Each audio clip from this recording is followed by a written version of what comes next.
ముద్రిస్తానని యోవేలు ప్రవక్త ద్వారా ఆయన వాగ్దానం చేసినట్లుగానే మరి అపోస్తుల కార్యం 2వ అధ్యాయంలో సంఘారంభం, అప్పుడే సంఘ నిర్మాణం జరుగుతూ ఉంది. ముందు ఈ భక్తులెల్లరూ కూడా ప్రభు రక్తం చేత కడగబడ్డారు. ఆ మేడగదిలో ఉన్నవారు, ఆ 120 మంది యేసయ్య రక్తం చేత కడగబడ్డారు. ఆ తదుపరి వారు బాప్తిసం పొంది రక్షించబడ్డారు. రక్షించబడిన తర్వాత మీరు పరిశుద్ధాత్మను వరమును పొందుదురు కదా.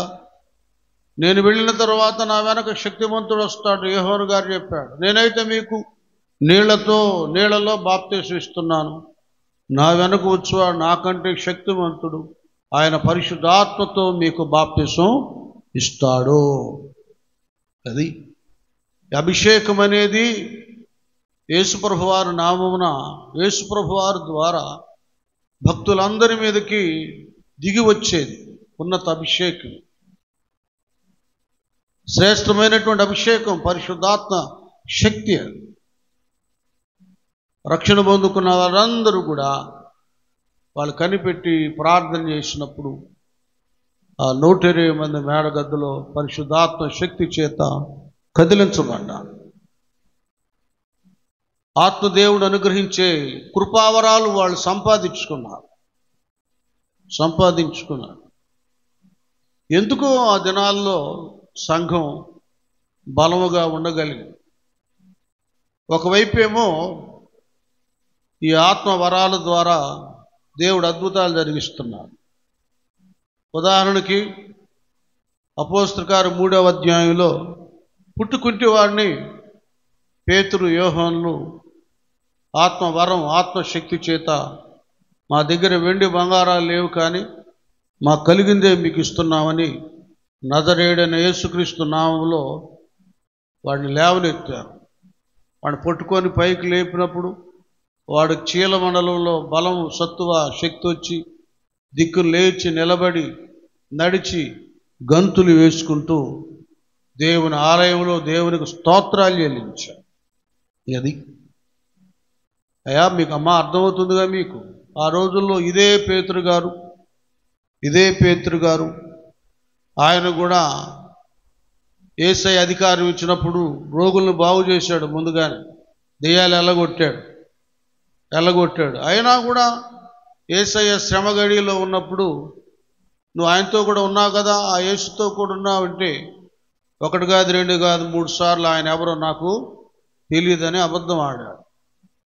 కారణం ఏంటంటే అధికారం అయితే పొందుకున్నాడు కానీ రోగాల్ని, దెయ్యాలని వెళ్ళగొట్టడానికి అభిషేకాన్ని పొందుకోవాలి. ఆత్మాభిషేకం అనేది మనలో ఉండేది, అధికారం అనేది ఆ సమయాల్లో ఉపయోగించుకునేది కదా. కొన్ని పార్టీలు గెలిచినప్పుడు 5 సంవత్సరాలు అధికారంలో ఉంటాం, అధికారం అయినాక మళ్ళీ గెలిస్తేనే వాళ్ళ పాలన, లేకపోతే కూర్చుంటాను. ఏమండి, అలాగే అధికారం అనేది దేవుడు ఇస్తాడు కానీ అది కాపాడుకుంటాం ఒక్కోసారి మనకి చాలా కష్టతరమైంది. ఏది పేతురు గారిలాగా మళ్ళీ మనం దాన్ని పోగొట్టుకోవచ్చు. అభిషేకం అనేటటువంటిది ఏమిటంటే నిత్యం మనలో పశ్చాత్తాపం, నిత్యం మనలో ధైర్యం, నిత్యం మనకు అండగా ఉండి ముందుకు కొనసాగింపజేస్తుంది. అదే మనం పాట పాడుకున్నాం. శక్తి చేత కాదు, బలము చేత కాదు, నా ఆత్మ ద్వారా దీన్ని చేదు. అది దేవుని ఆత్మ మనలో ఉన్నప్పుడు ఆత్మ ద్వారా మనం ఎన్ని కార్యాలను చేస్తాం. అధికారం అనేమో మనం కాపాడుకోవాలి. ఆత్మను పొందుకున్నప్పుడేమో ఈ పరిశుద్ధాత్ముడే మనల్ని ఏం చేస్తాడంటే ఆ సందర్భాల్లో ఎన్ని వరాలు కలిగిన వాళ్ళమైనా పాత నిబంధన క్రొత్త నిబంధనకు డిఫరెన్స్ కూడా చెప్తా. అభిషేకాన్ని ఎన్ని వరాలు కలిగిన వారమైనా ఆత్మేమో పరిశుద్ధాత్ముడు తన పని తాను చేస్తాడు. అలాగే మన శరీరం లోక వశంలో ఉంది కనుక శరీరం తన పని తను జరిగిస్తుంది. అందుకే ప్రభువారు స్పష్టంగా అన్నాడు, శరీరము మీరే చెప్పండి, ఒకటేమో బలహీనం అన్నాడు, రెండోదేమో నిష్ప్రయోజనం. ఒకటి బలహీనత ఉంది దీనికి, రెండేంటి నిష్ప్రయోజనం. ఆత్మయే జీవింప, ఇది బాగా మనం గుర్తెరగాలి. ఎందుకు మనం ఆత్మను పొందుకోవాలి, ఎందుకు ఆత్మ మనలో ఉండాలి అంటే ఇందుకే. శరీరం అనేటటువంటిది బలహీనమైంది, అది నిష్ప్రయోజనకరమైంది. ఆత్మ ప్రయోజనకరమైందండి. దేవుని యొక్క ఆత్మను మనం పొందుకున్నప్పుడు మనలను ప్రయోజనకారులుగా చేస్తుంది, ఉపయోగకరమైన వ్యక్తులుగా చేస్తుంది కదా. అద్భుతాలు చేసే వ్యక్తులుగా పరిశుద్ధాత్ముడు మనల్ని చేస్తాడు, ఎదిరించే వ్యక్తులుగా చేస్తాడు, బలం కలిగిన వ్యక్తులుగా పరిశుద్ధాత్ముడు చేస్తాడు. శరీరం అయితే ఆత్మకు వ్యతిరేకంగా ఉంటుంది కనుక ఎప్పటికప్పుడు మనల్ని బలహీనపరుస్తూ ఉంటుంది ఆత్మీయ జీవితాన్ని. మీకు అర్థమయ్యేటట్టు చెప్తాను. వేకునే 4ంటికో 4:30కో 5 గంటలకో మనం ప్రార్థన చేసుకోవాలని ఆత్మ మనల్ని ప్రేరేపిస్తుంది. పరిశుద్ధాత్ముడు మన ఆత్మను మేల్కొలుపుతాడు, లేపుతాడు, పురుకొల్పుతాడు. శరీరం ఏం చేస్తుందంటే, రాత్రంతా చాలాసేపు ఉన్నావుగా, అలసిపోయావుగా, ముఖం పీకిపోద్ది, కాళ్ళు చేతులు లాగిపోతాయి, సమస్యలు పోతావు, పడిపోతావు, అదవుతావు ఇదవుతావు అని శరీరం తన స్థితిని మన మనసుకు జ్ఞాపకం చేసుకొని, ఇది అర్థం చేసుకోండి, మన స్థితిని మన మనసుకు జ్ఞాపకం చేసి మన ఆత్మీయ జీవితాన్ని ఆ గడియలో లేచి మనం మోకరించి ప్రార్థన చేయకుండా ఈ శరీరం బలహీనపరుస్తుంది. దాని లక్షణం చూపించింది.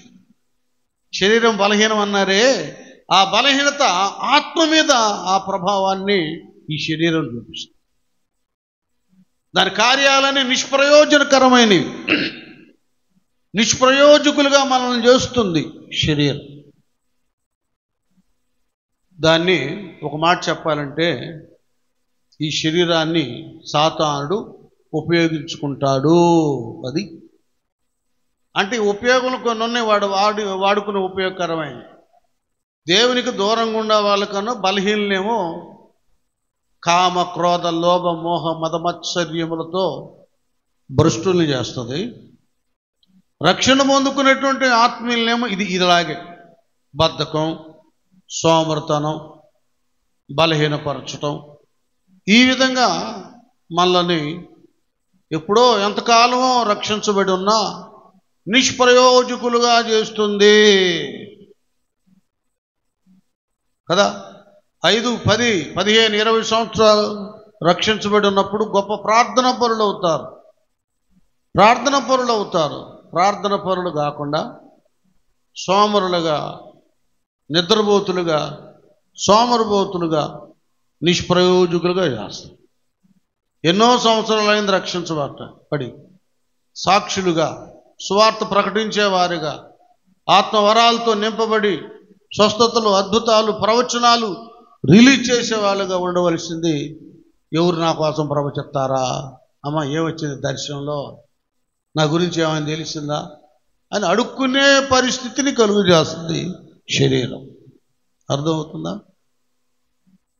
ఎందుకు పరిశుద్ధాత్మ శక్తి పొందుకోవాలో అర్థమవుతుందా? ఎందుకే ఆత్మకే ఆదరణకర్త ఆత్మ మనం కలిగి ఉంటే చాలా మందిని ఆదరిస్తాం. ఇప్పుడు జరుగుతుంది ఏంటంటే, వేరే వారి ఆదరణ కొరకు కనిపెడుతున్నాం. వాళ్ళు ప్రార్థన చేస్తే బాగుండే నా కోసం, వాళ్ళ దేవుడు వాళ్ళ ద్వారా ఏం మాట్లాడతాడో, ఏం చూపిస్తాడో. ఇది మనం శరీరానికి ఎక్కువ ప్రాధాన్యత ఇస్తున్నాం కనుక ఆత్మీయతను బలహీనపరుచుకుంటున్నాం.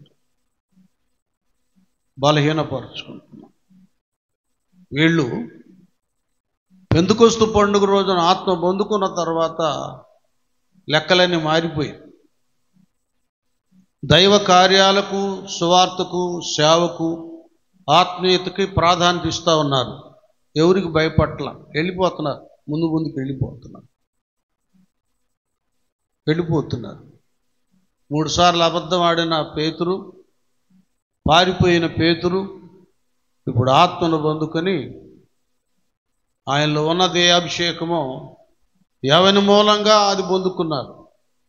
వెండి బంగారములు మా యొద్ద లేవు, కానీ నజరేయుడైన యేసుక్రీస్తు, మీరు చదువుకోండి వాక్యం అంతా, నా నామమున పంపబడిన పరిశుద్ధాత్మ అని రాయబడు. అంటే ఆయన ఉన్నాడంటే అర్థం ఏంటంటే దేవుని ఆత్మ పేతురు గారిలో ఉన్నది అని అర్థం. హల్లెలూయా. అది జీవనదిని నా హృదయములో ప్రవహింపచేయుమయా, జీవనదిని నా హృదయములో ప్రవహింపచేయుమయా, బలహీన సమయములో నీ బలము ప్రసాదించుము,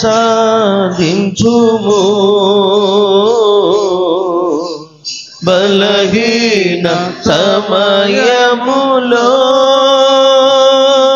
నీ బలము ప్రసాదించుము, జీవనదిని నా హృదయములో ప్రవహింపచేయుమయా, జీవనదిని నా హృదయములో ప్రవహింపచేయుమయా, శరీర క్రియలన్నీయో నాలో నశింపచేయుమయా,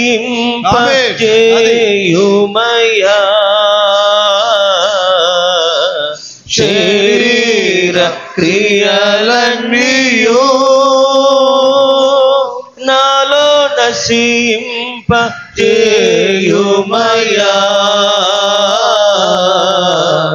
జీవనదిని నా హృదయములో ప్రవహింపచేయుమయా, జీవనదిని నా హృదయములో ప్రవహింపచేయుమయా. హల్లెలూయా. అది ఈ అభిషేకం, ఈ ఆత్మ కావాలి. మనం బలహీనమైపోతాం. ఈ అభిషేకాన్ని ఎప్పుడైతే పేతురు గారు పొందుకున్నాడో అతనిలో ఉన్న అభిషేకాన్ని తెలియజేస్తున్నాడు. నా దగ్గర డబ్బులు ఏం లేవయ్యా, వెండి బంగారాలు నాకు కలిగింది. ఈవేళ మనం అందరం ఈ విషయాన్ని జ్ఞాపకం చేసుకోవాలి.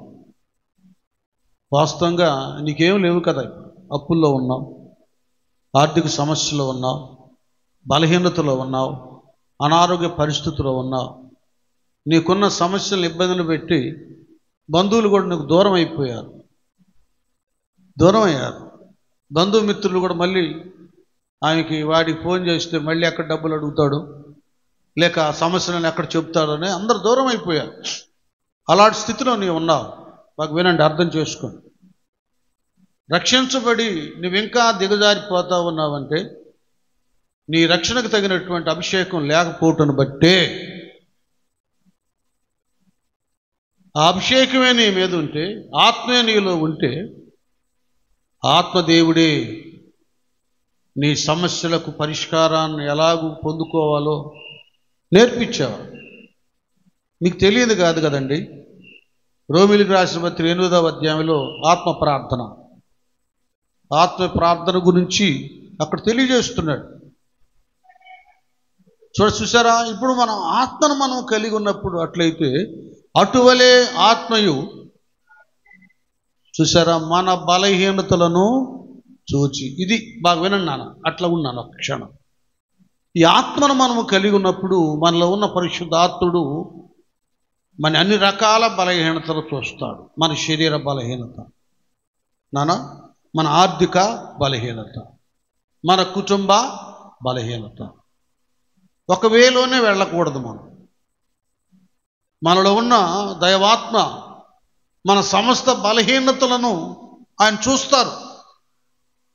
ఏదో ఆత్మీయంగా వరాలు ఇవ్వటం, ఉజ్జీవింప చేయటం అని మాత్రమే కాదు, మన అన్ని రకాల బలహీనతలు, లోతులు, సమస్యలు ఆయన చూస్తారు. ఆత్మ ద్వారా మా అప్పులు ఎక్కడ తీరుతాయండి? ఆత్మ ద్వారా మా రోగాలు ఎక్కడ పోతాయండి? ఆత్మ ఉన్నంత వలన మా కుటుంబ సమస్యలు, మా ఇబ్బందులు, మా అసమాధాన స్థితులు, మా గొడవలు ఇవన్నీ సాల్వ్ అవుతాయా, సరి అవుతాయని మీరు అనుకోవచ్చు. పరిశుద్ధాత్మ దేవునికి, మన దేవునికి ఒక మాట ఉంది, అది ముగ్గురికి వర్తించేది. తండ్రి, కుమార, పరిశుద్ధాత్మ త్రియేక దేవునికి. దేవునికి అసాధ్యమైనది చెప్పండి మీరే ఏది లేదు. ఆయనకు సమస్తము అది. పరిశుద్ధాత్మ దేవునికి సమస్తము సాధ్యమో. నీవు అభిషేకాన్ని, ఆత్మను కలిగి ఉంటే నువ్వు దేన్నైనా కూడా జయించగలవు. ఆయన ఎరుగుతాడు. ఇంకో చిన్న ఉదాహరణ చెప్తాను నేను, పాత నిబంధన కూడా లింక్ పెడతాను. శాంసోను శత్రు సమూహం ఆయన మీద పడ్డారు, దుమ్మిగా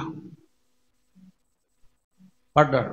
అక్కడ క్లియర్గా రాయబడి ఉంటుంది, దేవుని ఆత్మ చేత రేకెత్తించబడ్డాడు. వెంటనే అక్కడ పచ్చి గాడిద దవడ ఎముక అక్కడ ఉంది.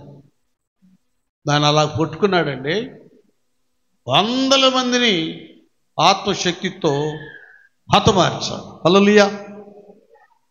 100 మందిని హతమార్చాడు. చూసారా? ఆత్మ బలముతో వాళ్ళందరినీ సంహరించగలిగాడు. మునుపు బలహీనుడయ్యాడు. ఆత్మను పూర్తిగా పోగొట్టుకున్నప్పుడు, ప్రతిష్టను కోల్పోయి బోడివాడై గుడ్డివాడైనప్పుడు ఒక్కడిని కూడా ఒక్క దెబ్బ కొట్టలేకపోయాడు. అది మనం పొందుకున్న రక్షణ విలువైంది. దాన్ని మనం జాగ్రత్తగా కాపాడుకున్నంత కాలం ఏ శోధనలో మనం పడం. శోధకుడు శోధించినా కూడా దాని నుండి మనం జయాన్ని పొందుకుంటాం. అది అభిషేకానికి ఉన్న ప్రభావం, శక్తి. ఇక్కడ తేటగా చెబుతా ఉన్నాడు, మన బలహీనతలను చూసి. అర్థమవుతుందా? అంటే నీ బలహీనతలకు నీకు తెలియబట్టలేదు. అది నీకు అర్థం కావడం లేదంటే ఆత్మదేవుడు నీలో పని చేయట్లేదు. ఆయన పని చేయటానికి, నీ సమస్యను, నీ బలహీనతను గుర్తెరగడానికి నీ హృదయాన్ని ఆయనకి ఇవ్వటంలా, నీ మనసును వంచటంలా, మనస్సాక్షి వాత వేయబడిన మనస్సాక్షి అయిపోయింది కనుకనే నువ్వేం సాధించలేకపో. అది మన బలహీనతలంటే కేవలం ఆత్మ సంబంధంగా మాత్రమే కాదు, అన్ని రకాల బలహీనతలను ఆయన ఎరిగి ఉంటాడు. మనమే ఆయన ఉపయోగించుకోవట్లేదు. ఆదరణకర్తను, ఆ ఉపకారిని, సహకారిని, ఆ పరిశుద్ధాత్మని మనం ఉపయోగించుకోవటం లేదో. అది మీరు గుర్తెరగాలి.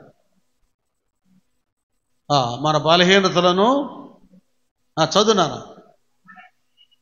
అది అక్కడి నుంచి రా. మన బలహీనతలను అది చూచిన తర్వాత ఏం చేస్తున్నాడు? ఆయన సహాయము చేయుచున్నాడు. అర్థమవుతుందా? దైవాత్మను నువ్వు కలిగి ఉన్నప్పుడు ఆయన నీకు సహాయం చేస్తాడు. ఆత్మ సంబంధంగా బలహీనుడుగా ఉన్నప్పుడు ఉజ్జీవించబడేటటువంటి సహాయం ఆయన ద్వారా మనకు అందుతుంది. ఇంకనేక సమస్యలు మనం ఉన్నప్పుడు, మనము ఆర్థిక సమస్యలు మనకు తీర్చబడటానికి, అనారోగ్య పరిస్థితులు దూరం అయిపోవడానికి, అద్భుతం జరగడానికి మన ద్వారా ప్రార్థన చేస్తాడు. చాలా అద్భుతాలు ఉన్నాయండి ఇప్పుడు దేవుడు చేసినవి. మనం కొన్ని చెప్పుకోవాలి, కొన్ని మనకు సంఘాల్లో కూడా జరుగుతున్నాయి. నేను చాలా పర్యాయాలు చెప్పాను. ఒక ఆమె సాక్షి చెప్తా ఉంది, బిడ్డలను అక్కడ పెట్టుకొని చెబుతుంది. చిన్నపిల్లడు ఏమిటయ్యా పరిస్థితి అంటే, ఆమెకి ఆ బిడ్డ సంచి దెబ్బతింది, దాన్ని తీసేశారు డాక్టర్. ఇంకా నీకు పిల్లలు పుట్టరు, ఒకవేళ ఏదైనా స్టార్ట్ అయినా కూడా నీ ప్రాణానికి ఆనని తీసేశారు. ఆమె ఒక విశ్వాసం. ఇలాగే ఆదివారం చర్చికి వెళ్ళింది. ఆ రోజు ఒక స్పెషల్ స్పీకర్ వచ్చారు వాళ్ళ చర్చికి. అంటే ఆయన కృపావరాలు కలిగిన వాళ్ళు, అద్భుత ఆశ్చర్య కార్యాలు దేవుడు ఆ సేవకుల ద్వారా చేయించాడు. నానా రకాల వరాలు గల్లా వాళ్ళు ఉంటారు దైవ సేవకులు కూడా. అద్భుతాలు, స్వస్థతలు, ఆశ్చర్య కార్యాలు చేసేవాళ్ళు, బుద్ధివాక్యం, జ్ఞానవాక్యం, అనేక మర్మాలు బోధించేవారు, మనల్ని ఆత్మీయంగా బలపరిచేవారు. ఇలాగ రకరకాలుగా ఉన్నాయి. ఒక మాట చెప్పాలంటే, వరాల ద్వారా సేవకులు మన ఆర్థిక సమస్యలు, అనారోగ్య పరిస్థితులు చక్కపరచగలరు. మన ఆత్మీయత బలహీనతల్లో నుండి బలాన్ని చేకూర్చు. అన్ని రకాలు ఉన్నాయండి ఒక మాట చెప్పాలంటే. అంటే వచ్చిన తిప్పులు ఏంటంటే, సమాజం ఈ ఆర్థికపరమైన, లౌకికపరమైన, శరీర సంబంధమైన అవసరాలు తీర్చుకుంటానికే ఉపయోగించుకుంటున్నారు. కానీ ఆత్మీయతలు ముందుకు వెళ్ళి దేవుని రాజ్యం కొరకు, రాకడ కొరకు సిద్ధపడేటటువంటి ఆ అనుభవాల కొరకు ఆతృత పట్ల 100% దేవుడు మాకేమి ఇచ్చాడా, ఏమి తిన్నామా, ఏమి తాగామా, ఏమి కట్టుకున్నామా, ఎలాగ లోకంలో అభివృద్ధికరంగా ఉన్నామని వీటిని గురించి ఆలోచిస్తున్నారు. ఇవే అడుగుతున్నారు దేవుని దగ్గర. వీటి కోసమే మందిరాలకు వెళుతున్నారు. కానీ పరలోకం ఒకటి ఉంది, అందులో నివాసాలు ఉన్నాయి, అక్కడికి నేను కూడా వెళ్ళాలి కదా, ఆత్మ పొందుకోవాలి, వరాలు పొందుకోవాలి, నా స్థితి నిలబెట్టుకోవాలి, ఆ వరాలతో దేవుని సేవ చేయాలి అనే ఆలోచన అందరికి లేదు. అందరికి లేదు. ఆత్మ పొందుకున్న వాళ్ళు కూడా వరాలను ఎట్టాగా ఉపయోగించుకుంటున్నారు. వరాల కొరకు ఆశపడే వాళ్ళు కూడా ఇలాగే ప్రార్థన చేయించుకుంటున్నారు. అన్ని విధాల ఆధిక్యతలు ఉన్నాయి. ఇక ఆమె కొద్ది విషయం చెప్తాను. ఆ రోజు ప్రత్యేక వర్తమానికులు వచ్చి ఆత్మ అభిషేకం వరాలు కలిగిన వాళ్ళు ఆయన మాట్లాడుతున్నాడు. మన దేవునికి అసాధ్యమైంది ఏది లేదు. ఆయన ఉన్నది లేనట్టుగా, లేనిది ఉన్నట్టుగా చేయగలడు. నీకు సంతానం లేదా? ఈవెన్ ఆ గర్భసంచి కూడా నీకు లేకుండా పోయిందా? నిన్ను చేసిన దేవుడు మళ్ళీ ఆజ్ఞాపించి సెలవిచ్చి ఆ గర్భసంచి నీళ్ళ మరలు ఏర్పాటు చేయబడినట్లు ఆయన చేయగలడు. ఆమెనానండి, ఆమె కూడా ఆమెనందండి. చిన్నబాస్ గారు ఉన్నప్పుడు ఒక పాట పాడాడు, ఇది యేసయ్య అద్భుతాలు చేస్తాడు. ఉత్తాయి ఎవరైనా కొద్దిగా ఒక వచ్చిన పనులు పాడరా, మరి బాగుంటుంది. ఆయన అసలు ఎప్పుడు యేసయ్య అంతేనా? యేసయ్యనా? స్తోత్రం. యేసయ్య అద్భుతాలు చేస్తాడు నీ జీవితంలో, నా జీవితంలో, నీ జీవితంలో, నా జీవితంలో యేసయ్య అద్భుతాలు చేస్తాడు నీ జీవితంలో, నా జీవితంలో, నీ జీవితంలో, నా జీవితంలో. కృంగిన వేళలో లేపే దేవుడు, అలసిన వేళలో ఆదుకునే దేవుడు, కృంగిన వేళలో లేపే దేవుడు, అలసిన వేళలో ఆదుకునే దేవుడు. నీ తోడుగా ఉండి, నీ నీడగా ఉండి, నీ తోడుగా ఉండి, నీడగా ఉండి, కంటికి రెప్పలా కాచే దేవుడు, కంటికి రెప్పలా కాచే దేవుడు. యేసయ్య అద్భుతాలు చేస్తాడు నీ జీవితంలో, నా జీవితంలో, నీ జీవితంలో, నా జీవితంలో ఉన్నవి లేనట్టుగానే ఉందా? ఆర్థిక బాధలు నీకెన్ని ఉన్నా, వ్యాధులు బాధలు ఇంకెన్ని ఉన్నా, ఆర్థిక బాధలు నీకెన్ని ఉన్నా, వ్యాధులు బాధలు ఇంకెన్ని ఉన్నా, అండగా నీతో ఉండే దేవుడు, అండగా నీతో ఉండే దేవుడు, ఆదరించి నడిపే దేవుడు, ఆదరించి నడిపే దేవుడు, యేసయ్య అద్భుతాలు చేస్తాడు నీ జీవితంలో, నా జీవితంలో, నీ జీవితంలో, నా జీవితంలో.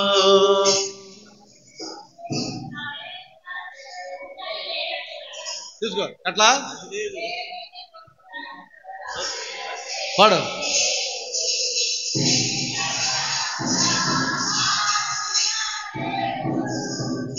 లేనిది ఉన్నట్లు చేసే దేవుడు,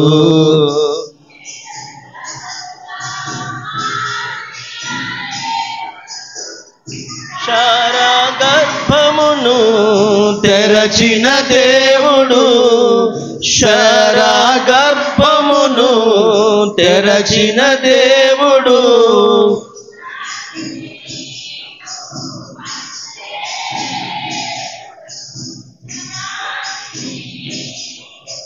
పంచే దేవుడు, యేసయ్య అద్భుతాలు చేస్తాడు నీ జీవితంలో, నా జీవితంలో, నీ జీవితంలో, నా జీవితంలో. హల్లెలూయా. అమ్మా ఒక్కడు లేచి నిలబడి ఆ మాట ఏదో చెప్పండి, నేను మైక్లో చెప్తాను. ఇప్పుడు పాట ఈ వచ్చును లే చెప్పండి, నాకు వినపట్ల.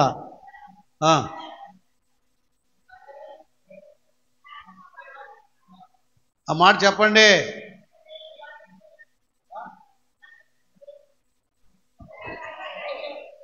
ఇది అవసరం, ఇది ఒక ప్రవచనం అన్నమాట. ఇప్పుడు ఇది ఒక ప్రవచనం. ఇప్పుడు దేవునికి స్తోత్రం. హల్లెలూయా. లేనివి ఉన్నట్లుగా చేసే దేవుడు. డ్రమ్ము కొట్టొద్దు, డ్రమ్ము ఏం కొట్టొద్దు.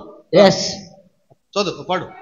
లేనివి ఉన్నట్లుగా చేసే దేవుడు, నీళ్లను రసముగా మార్చే దేవుడు, లేనివి ఉన్నట్లుగా చేసే దేవుడు, నీళ్లను రసముగా మార్చే దేవుడు, శారా గర్భమును తెరచిన దేవుడు, శారా గర్భమును తెరచిన దేవుడు, శాంతిని నీకు నొసగే దేవుడు, శాంతిని నీకు నొసగే దేవుడు, యేసయ్య అద్భుతాలు చేస్తాడు నీ జీవితంలో, నా జీవితంలో, నీ జీవితంలో, నా జీవితంలో. హల్లెలూయా, హల్లెలూయా. అర్థమవుతుందా? ఇవి ప్రవచనముతో కూడిన పాటలు, అభిషేకంతో కూడినవి. ఇవి ప్రజలకు ఓరడి ఆదరణ కలిగించే. ఎక్కువ చిన్నపాస్టర్ గారు పాడుతూ ఉండేవారు. ఆయన డ్యూటీ అదేగా. దేవుడు ఆయన ద్వారా ఎన్నో అద్భుతాలు జరిగించారు. ఒకసారి ఒక ఆయన సాక్ష్యం చెబుతున్నాడు, సత్యం గారని. ఆయన ఆదివారం అక్కడ సువార్త వినిపించేవాడు కొట్టిపాడు. ఒకసారి చిన్న పాస్టర్ గారిని కూడా తీసుకెళ్తే ఆయనకి ఎప్పటి నుంచో ఇక్కడ ఒక పులిపరి గడ్లాగా ఉందంట పైన. పాస్టర్ గారు ప్రార్థన చేస్తే ఇప్పుడు ఏ బలహీనత ఆయన ఆడు చేయబెట్టేట్లానో దేవుడు స్వస్థపడుతాడు కదా, చేయబెట్టి అట్లా అన్నాడంట. తొలిగిపోయాడు ఆ గడ్డ, పులిపరి లాకుండా తొలిగిపోయాడు అని చెప్తాడు. ఇట్లాగా దేవుడు అద్భుతాలు చేస్తాడు ఆయన తన ఆత్మ ద్వారా. కొద్దిగా మనం ఏంటంటే ఆ అభిషేకం కొరకు మన భక్తి జీవితంలో ముందుకు వెళ్ళటానికి ఆతృత పడాలి. దాదాపు 90% మనం చేసేది ఏంటంటే అన్నిటి కొరకు ఆరాటం, పోరాటం, ఇష్టత, ఆసక్తి కలిగి ఉన్నంత దేవుని పనిలో కలిగి ఉన్నాం. మందిరానికి వెళ్ళటానికి కానీ, ప్రార్థన చేసుకుంటానికి కానీ, వాక్యం వినటానికి కానీ, ప్రార్థనలు ఏకీవించటానికి కానీ, నీవు కూడికల్లో ఇష్టంగా వెళ్ళటానికి కానీ ఉండం, చాలామంది ఉండరు. అందుకే ఈ మెర్కిల్స్, ఈ అద్భుతాలు మనకు జరగకపోవడానికి కారణం ఏంటంటే ఆత్మకార్యాల అలక్ష్యం చేయటాన్ని బట్టి అద్భుతాలు జరగటం లేదు. బ్రతుకుతున్నాం, ఏదో విశ్వాసాలు అనిపించుకుంటున్నాం, సేవకులు అనిపించుకుంటున్నాం, కానీ అద్భుతాలు మనం చూడలేకపోతున్నాం, చేయలేకపోతున్నాం, దానిలో ఆనందించలేకపోతున్నాం. ఇది కావాలి మన జీవితంలో. ఆ సహోదరి వాక్యం విన్న వెంటనే ఆమెలోకి విశ్వాసం వచ్చేసింది.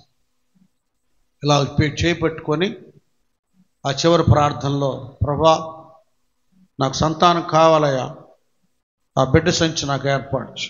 అది మనం ఏదైనా సరే, ఏది కోల్పోయాం, అది కళ్ళ, కిడ్నీలా, లేకపోతే ఇంకొకట ఉన్నాయి కదా, అడగందాం. మన దేవునికి అసాధ్యమైంది ఏది లేదు. ఆయన నిన్ను నన్ను సృష్టించాడు కదా. ఒక కారు షెడ్కి వెళ్తేనే ఆ మెకానిక్ అంటారు, ఇది ఫాల్ట్ అండి, ఇది లేదు, ఇది కొనాలని. మన డబ్బులు ఇస్తే కొనుక్కొచ్చి సెట్ చేసేస్తాడు. ఆయన కదా మనల్ని చేసింది. ఆయన సన్నిధాన షెడ్లో మనం పడిపోతే మెకానిక్ అట్లా ఏది లోటు ఉందో ఎలాగో తెలుసో దాన్ని ఎలాగ సెట్ చేసి రిపేర్ చేస్తాడు. ఏది లేదో, ఏది పోయిందో, ఏది అడ్డు ఉందో దాన్ని తీసి అవతల పడేసి కావలసిన సెట్ చేసి మనం నిలబెడతాడు. గట్టిగా చప్పట్లు పడదా దేవుని స్తోత్రాలు. ఆమె ప్రార్థన చేసుకుంది, అలాగ చేయి పెట్టుకోండి. ఆ బిడ్డ సంచిని ఫామ్ చేశాడు దేవుడు. తర్వాత 3 నెలలు అయింది, అవన్నీ సరిగ్గా చదవడం లేదు, ఆగిపోయినాయి. అసలు మామూలు లేదనుకోండి, ఒకలాగున్నా కడుపులో. డాక్టర్ గారు దీనికి వెళ్తే ఆయన ఆశ్చర్యపోయాడు, ఫ్యామిలీ డాక్టర్. ఏంటి అమ్మా మేరీ, ఏంటి ఇలాగ జరిగింది, ఏంటి నువ్వు ప్రెగ్నెంట్ అన్నాడు. చూడండి ఇంత అద్భుతం. ఆ తర్వాత పిల్లలు పుట్టడం, ఇవన్నీ జరిగినాయి. అద్భుత రీతిగా కార్యాలన్నీ జరిగినాయి. ఎంత ఆశ్చర్యమో చూడండి. దేవుని కార్యాలు ఎంత ఉన్నతమైనవి ఒకసారి మీరు ఆలోచించండి. అసలు ఈ ఆత్మను మనం నిర్లక్ష్యం చేసి దేవుడు మన కొరకు భద్రపరిచిన మేళ్లను, ఉపకారాలను, అద్భుతాలని దూరం చేసుకుంటున్నాం. ఆమె నేను యూట్యూబ్లో చూసినప్పుడు ఆ బిడ్డలతో, దేవుడిచ్చిన బిడ్డలతో, తర్వాత దేవుడు నాకు ఇచ్చిన సంతతిని చూపించింది, ప్రపంచాన్ని చూపించింది. దేవుడు పక్షపాత మన సంఘంలో జరిగించడా, మన కుటుంబాలు జరిగించడా, మనకు జరిగించడా ఆ కార్యం? ఒకసారి ఆలోచించండి. ఇక్కడ క్లియర్గా ఉంది. మన బలహీనతలను చూచి, తెలీదా నీ బలహీనత? అయితే లెక్క ఏంటంటే పరిశుద్ధాత్మునికి నీ బలహీనతలు చూపించటం లేదు అని అర్థం. అది చూపించిన ఆయన ప్రేరణకు నువ్వు లోబట్టల ఏదో పెదాలతో ఫార్మాలిటీగా ఇక్కడ నాకు ఇది అనారోగ్యం అయ్యా, ఈ సమస్య అయ్యా, ఈ బాధ అయ్యా అని చెప్పుకుంటున్నావు కానీ హృదయపూర్వకంగా, మనస్ఫూర్తిగా, విశ్వాసంతో అది మనం చెప్పుకోవడం. ఇప్పుడు చదువురా నాయన, నెక్స్ట్. చూచి అది బలహీనతను చూసి ఏం చేస్తున్నాడట? సహాయము చేయుచున్నాడు. అది పరిశుద్ధాత్ముడు మనకు సహాయం చేస్తాడు. ఎందుకు ఆత్మ మనం కూడికెందుకు? మనం ఆత్మను ఎందుకు పొందుకోవాలి? ఈ అభిషేకం ఎందుకంటే అన్ని రకాల సహాయాన్ని మనకు ఆయన అనుగ్రహిస్తాడు.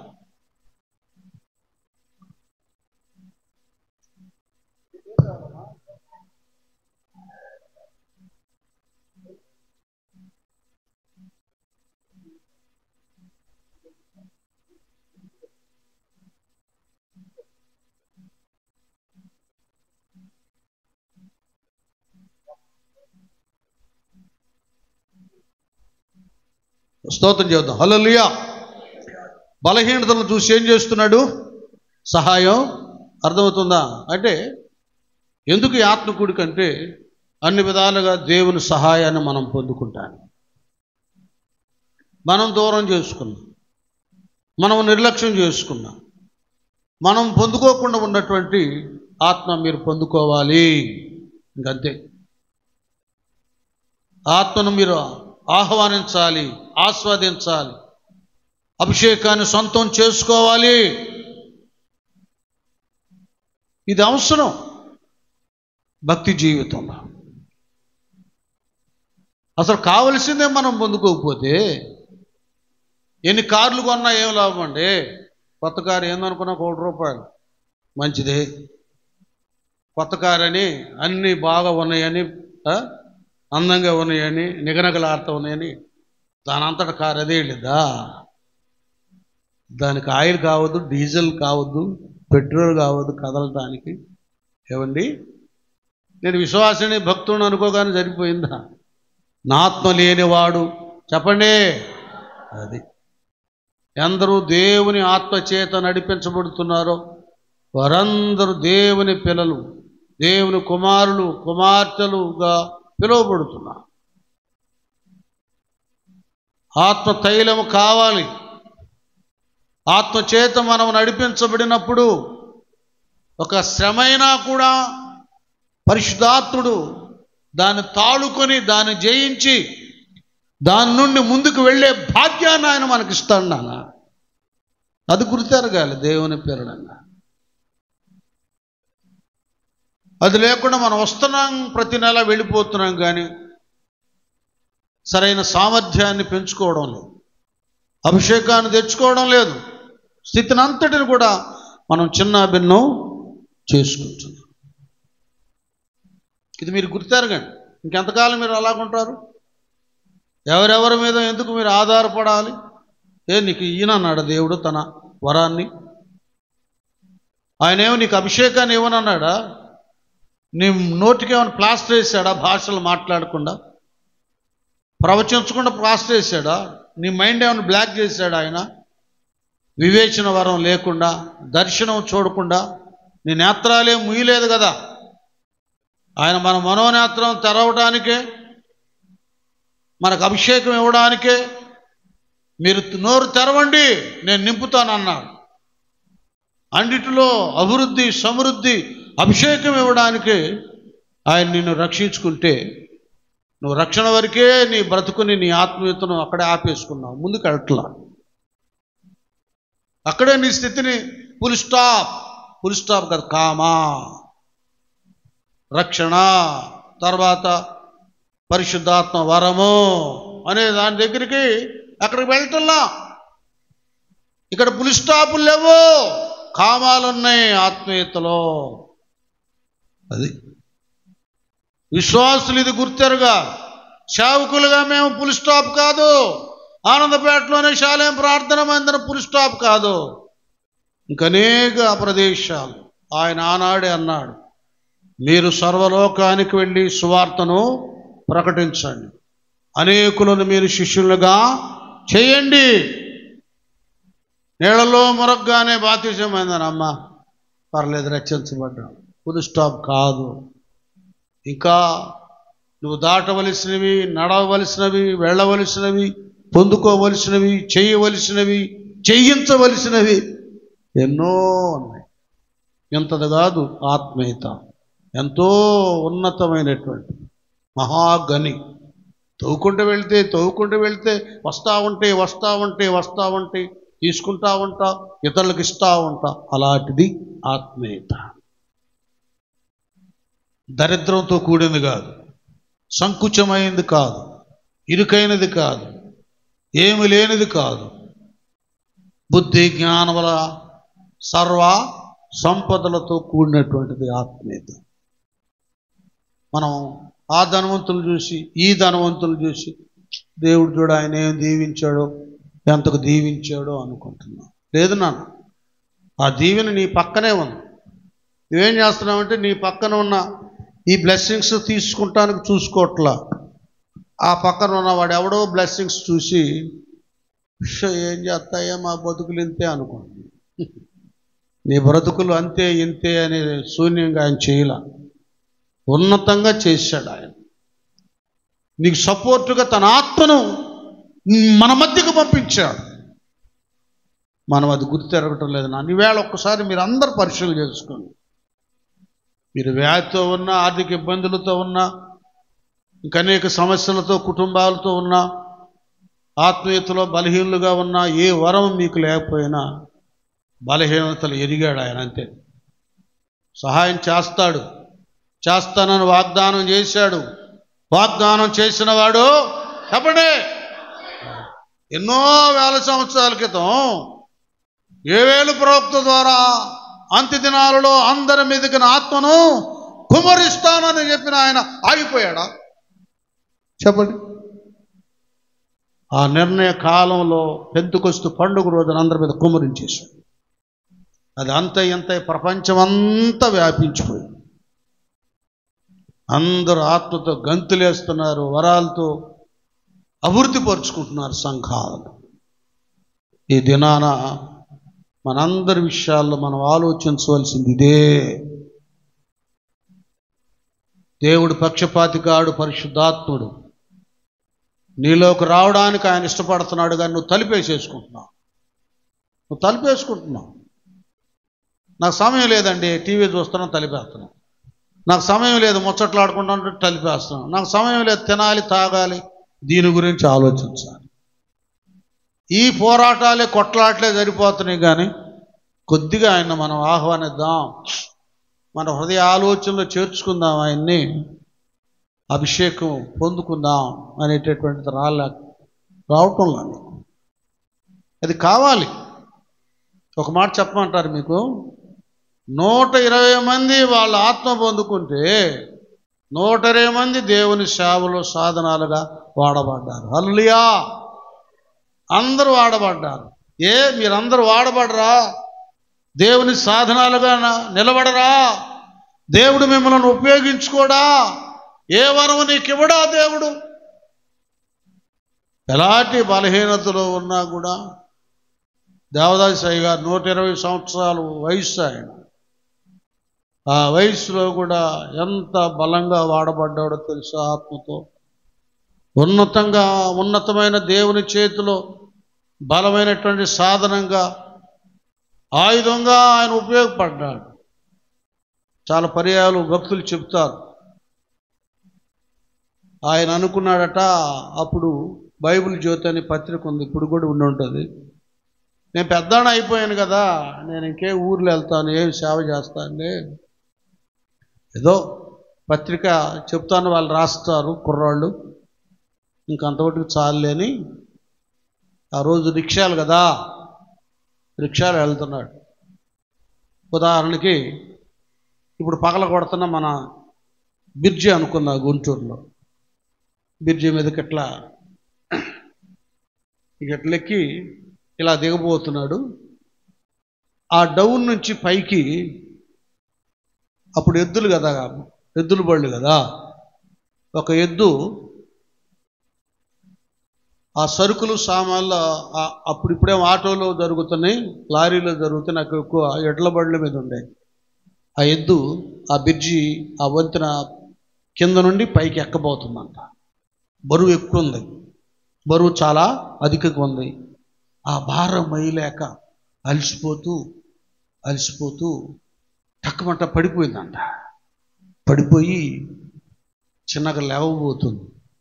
అమ్మో, 100 రూపాయలు సామాను ఉంది, నేను పడిపోయాను అనుకో, బండి పడిపోద్ది, ఇరిగిపోద్ది, సామాన్ అంతా బళ్ళు కింద పాడైపోద్ది, నా యజమానుడికి నేను నష్టాన్ని కలుగు చేస్తాను కాదు అని టక్మంట్ లేచి బలంగా ముందుకి ఆ డౌన్ నుండి పైకి వచ్చిందంట. ఇవన్నీ దేవదాసయ్య గారు రిక్షాలో ఉండి చూస్తున్నాడు. ఆయనకి ఆ ఫీలింగ్స్లో అర్థమైపోయింది, ఇట్లాగా జరుగుతుంది సంభాషణ అన్నట్లుగా అయిపోయింది ఆయన. అప్పుడు ఆయనకు అర్థమైంది, ఒక జ్ఞానం లేనటువంటి మోగజీవే, ఈ ఎద్దే, ఈ జంతువే తన యజమానుడికి నష్టం కలగకుండా ఇంత పడినా కూడా లేచి ఆ బండిని ముందుకు నడిపించిందే. ముసలోడని నేను అనుకుంటున్నాను, నా యజమానుడు ఇంత సేవ నా చేతికి అప్పగించాడు, నేను ఎందుకు మంచంలో పడుకోవాలి? నా యజమాని సేవ నేను చేయాలి. గట్టిగా చెప్పడబడదాం. అర్థమవుతుందా మీకు? జ్ఞానోదయం కలిగిందా? రక్షించబడ్డావు. వరిగా తినటం తాగటమేనా? యవన కుమార్తె, కుమారుడా, ఏమైనా దేవుని నీ తండ్రి పని, నీ యజమానుడి పని, నిన్ను రక్షించి నీకు మంచి ఫ్యామిలీ ఇచ్చాడు, మంచి భోజనం ఇచ్చాడు, మంచి బ్రతికిచ్చాడు. నానా ఆ లగ్జరీలోనే కూరుకుపోయి ఇదే స్వర్గం అనుకుంటున్నావా? లేక సమస్యను చూసుకొని ఇంక నేనేం ప్రార్థన చేస్తా, ఈ అప్పులు ఎక్కడ తీరుతాయి, ఈ రోగం ఎక్కడ తగ్గిద్ది, ఈ బాధలు ఎక్కడ తీరుతాయి, ఏం ప్రార్థన చేస్తాలే, నా బాధలే తీరలేదనే స్థితిలో ఉన్నావు. ఏదేమైనా నీ కొరకు శిలువ మ్రానును మోసి ప్రాణ త్యాగం చేసిన నీ యజమానుడు, మన యజమానుడు మనం అందరం జ్ఞాపకం చేసుకోవాలి. హల్లెలూయా, హల్లెలూయా. దిగులు పడిన వేళలలో దరి చేరిన దేవా, అవమానపు చీకటిలో బలమిచ్చిన నా దేవా, దిగులు పడిన వేళలలో దరి చేరిన దేవా, అవమానపు చీకటిలో బలమిచ్చిన నా దేవా, చీకటిలో వెలుగువై నడిచొచ్చిన నా దేవా, చీకటిలో వెలుగువై నడిచొచ్చిన నా దేవా, నీ చల్లని ఒడిలో నన్ను చేర్చగరావా, నీ చల్లని ఒడిలో నన్ను చేర్చగరావా, ఆధారం నాకు ఆధారం, నాకు తోడు నీడయ్యున్నని కృపయే ఆధారం, ఆశ్రయము నా ఆశ్రయము, ఆపత్కాలమందు ఆశ్రయము, నీ నామం ఆశ్రయము,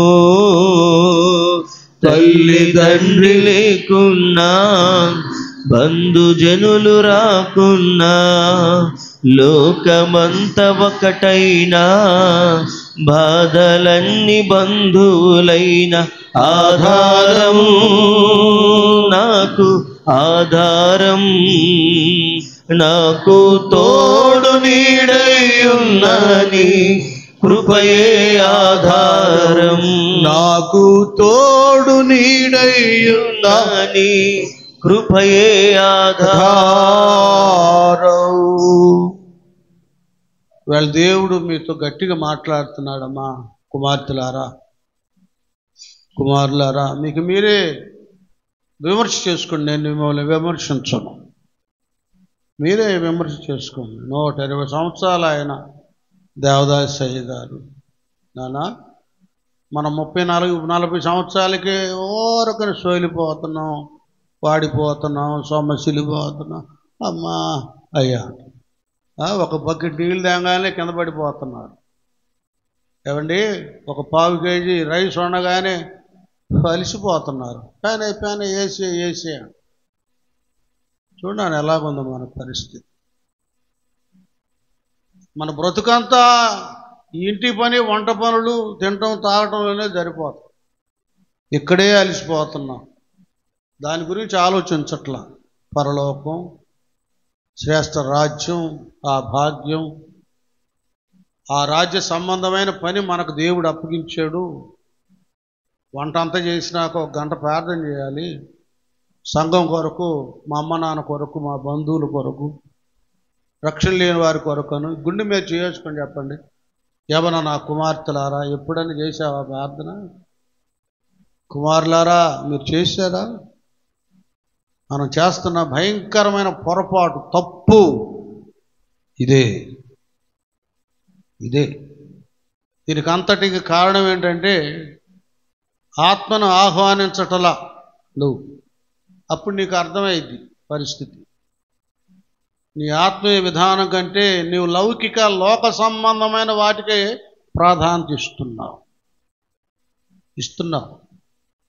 కొన్ని చూచేవి, కొన్ని తినేవి, కొన్ని త్రాగేవి, కొన్ని వెళ్ళేవి. ఈ వాతావరణం అంతా నేను అందులో ముంచేసుకుంటున్నాను. నువ్వు మందిరానికి వచ్చినప్పుడు ఆత్మలో మనగడంలా, నువ్వు మునిగి తేలవడంలా, వాక్యంలో లీనమైపోవడంలా, పరవశమైపోవడంలా, ఆత్మవిషమైపోవడంలా, దైవ చిత్తమైపోవటం, అందులోకి నువ్వు కలవటం లేదు. ఇక్కడ మాత్రం ఫుల్ స్టాప్ పెడుతున్నావు.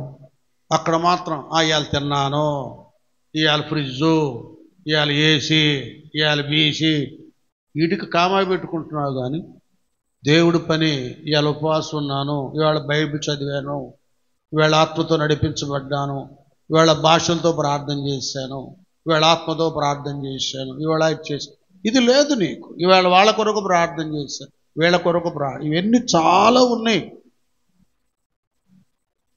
హోంవర్క్ అంటారే పిల్లలకి, మనకు హోంవర్క్ చాలా ఉంది. ఈ దేవుని గాడ్స్ హోంవర్క్ ఎంతో ఉంది. అది మనం చేయట్లే. అసలు దాని మించి ఊసి లేదు, ఆశ లేదు, ధ్యాస లేదు.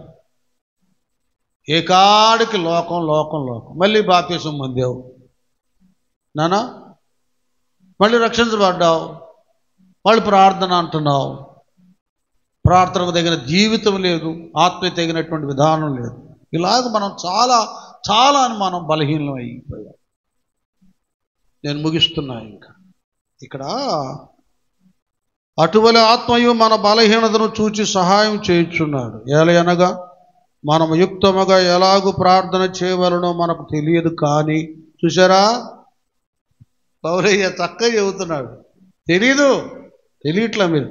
కానీ పక్కనే హెల్పర్, సపోర్ట్గా ఉండి ఉచ్చరింప శక్యము కాని మూలుగలతో ఆత్మ తానే, అర్థమవుతుందా? ఆత్మ తానే మన పక్షంగా విజ్ఞాపన చేస్తున్నాడు. ఇప్పుడు గట్టిగా చప్పట్లు కొట్టండి. అది కూడా మన పక్షం అనేది కూడా నేను మీకు జ్ఞాపకం చేస్తాను. వినండి, బాగా వినండి, అర్థం చేసుకోండి. చూడండి, ఇక్కడ ఒక పర్యాయం ఏం చదువుదాంలే బైబిల్, ఏం ప్రార్థన చేద్దాంలే, ఏం మందిరానికి వెళ్ళి అక్కడ మోకరిద్దాంలే అని వచ్చినా ఇలాగూ రమ్మనవుతూ ఒక గడియ ఏందో ప్రార్థన చేసుకోవాలనిపిస్తుంది, బైబిల్ చదవాలనిపిస్తుంది. మందిరానికి వెళ్ళి ఆ ప్రేయర్ టవర్లో లేకపోతే 5 మందిలో ప్రార్థన చేసుకోవాలనిపిస్తుంది అని మనసుందు. చూసారా, అదే పరిశుద్ధాత్మని సపోర్ట్. పిలుస్తున్నాడు ఆయన. సరే చూద్దాం అన్నట్లు కాకుండా వెళ్ళిపోవాలి ఇంకంతే. అది నేను చెప్పాను. ఏంది పేరు అన్నట్టు కాకుండా వెళ్ళిపోయి ఆ మూలన మోకరించి ప్రార్థన చేయి. కిచెన్ ఖాళీగా ఉందా అక్కడే చేయి మోకరించి. బెడ్రూమ్ ఖాళీగా ఉందా అక్కడే చేయి మోకరించి. అసలు ఎవరు లేరా హాల్లోనే చేయి మోకరించి. లేదు మందిరానికి వెళ్ళాలనుందా వచ్చేసాయి మోకరించి, నీకు ఎవరు అడ్డం లేరు. చెప్పు, నాకు ఏసీ కావాలి, మాకు ప్రార్థన చేసే హాలు, మాకు ఏసీ హాల్ కావాలని పెట్టించేస్తా. ఇంకంతే. మీరు ప్రార్థన చేయడం నాకు కావాలి, ఏది కావాలంటే అది. కొద్ది రోజులు లిఫ్ట్ వచ్చేస్తుంది మీకు పైకి, చక్కగా సెంట్రల్ ఏసీ వచ్చేస్తుంది, అన్నీ వచ్చేస్తాయి. నేను నా దేవుడిని అడుగుతా, డాడీ నాకు అది కావాలంటున్నారు పిల్లలు, నీ పిల్లలు అంటూ ఇచ్చేస్తాడు. నాకు ఆ విశ్వాసం, నాకు ఆ నమ్మిక. నువ్వు దాన్ని నిర్లక్ష్యం చేస్తున్నావు. ఇక్కడ ఆయన నీకు సహాయం చేస్తున్నాడు. కానీ నువ్వు ఎప్పుడైతే మోకరిస్తావో ఉచ్చరింప శక్యము కాని మూలుగులు నీలో నుండి వచ్చేస్తాయి. ఇంకంతే. అయ్యా నేను ఎంత తప్పు చేశానయ్యా, ఎంత సమయాన్ని నేను వ్యర్థపుచ్చుకున్నాను. ప్రార్థన లేదు, ఉపవాసం లేదు, విజ్ఞాపన లేదు, కన్నీరు లేదు. చాలా దూరం అయ్యాయి, నన్ను క్షమించాయి. ఏడుస్తావు. నీకు తెలియకుండానే అభిషేకం నీ మీదకు వస్తుంది. ఇది వాస్తవం, అనుభూతితో చెప్తున్నాను. చాలామంది పిల్లలు ఉండేవాళ్ళు, అయ్యా నాకేందో ప్రార్థన చేసుకోవాలనిపిస్తున్నాయి. వెళ్ళిపోరా వెళ్ళండి. ఈ 40 సంవత్సరాలు చాలామంది శిష్యులు తయారయ్యారు. ఈ బెని ఇలాంటి వాళ్ళు అనేవాడు, అయ్యా నాకు ఏదో పాస్టర్ గారు కూడా, చిన్న పాస్టర్ గారు, నా ప్రేరణ అన్న నాకు ప్రేరేపణ ఉంది, వెళ్ళిపోయారు. పరిశుద్ధాత్ముడు కదిలిస్తాడు అనమాట. కొన్ని విషయాలు ఎలాగ మనకు ఫోన్ కాల్ వస్తుందో వెళ్ళిపోతాం, అలాగ ఆయన వాళ్ళను ప్రేరేపిస్తాడు. చూడండి, ఆ ఆత్మ తానే మన పక్షమున విజ్ఞాపన చేయుచున్నాడు. మరియు హృదయములను పరిశోధించువాడు ఆత్మ యొక్క మనస్సు ఏదో ఎరుగును. ఏలనగా ఆయన దేవుని చిత్త ప్రకారం పరిశుద్ధుల కొరకు విజ్ఞాపన చేయుచున్నాడు. దేవుని ప్రేమించు వారికి వినండి, అనగా ఆయన సంకల్పం చొప్పున పిలువబడిన వారికి మేలు కలుగుటకై సమస్తమును సమకూడి జరుగుచున్నవని ఎరుగుదము. గట్టిగా చెప్పను. అది కనుక ఈ ఆత్మీయ విధానాన్ని మనం గుర్తెరిగి, నానా దేవుడు పక్షపాతి కాడు. మీ అందరి మీద అభిషేకం అలాగ నిలబడి ఉంది, కానీ మీరు ఆహ్వానించటం లేదు, లోపలికి చేర్చుకోవడం లేదు. మీరెవ్వరు ఏం దిగులు పడద్దు. ఆర్థిక సమస్యల, అనారోగ్య పరిస్థితుల, అవయవాలు లోట, మరొకట కుటుంబ సమస్య, ఈవెన్ నేను చెప్తున్నా కదా, ఇల్లు లేదు అనే దిగుల, ఏదైనా సరే మన దేవునికి అసాధ్యమైంది ఏది లేదు. అన్నీ ఆయన దగ్గర ఉన్నాయి. ఈవేళ పరిశుద్ధాత్ముడిని మీ అంతరంగంలో ఆహ్వానించండి. నాకు చేత కదా ప్రార్థన చేయటం, నువ్వు చెయ్యి. ఆయన ద్వారా నువ్వు ప్రార్థన చెయ్యి, దేవుడు కార్యం చేస్తాడు. నీ జీవితంలో అద్భుతాన్ని నువ్వు చూస్తావు. ఈ వేళ నుంచి ఇది స్టార్ట్ చేసేయండి. ఇంకంతే. దేవుడు మనతో మాట్లాడిన పరిశుద్ధాత్ముడు ఆ నియమాన్ని ముందుకు కొనసాగించండి. ఎన్నో అద్భుతాలు నీ జీవితంలో, నా జీవితంలో, మనందరి జీవితంలో దేవుడు కలుగు చేయునుగాక. తల్ల వంచండి, ప్రార్థన చేసుకున్నాం. హృదయాలు తెరవండి. హల్లెలూయా. ఎవరు మౌనంగా ఉండరు. అందరూ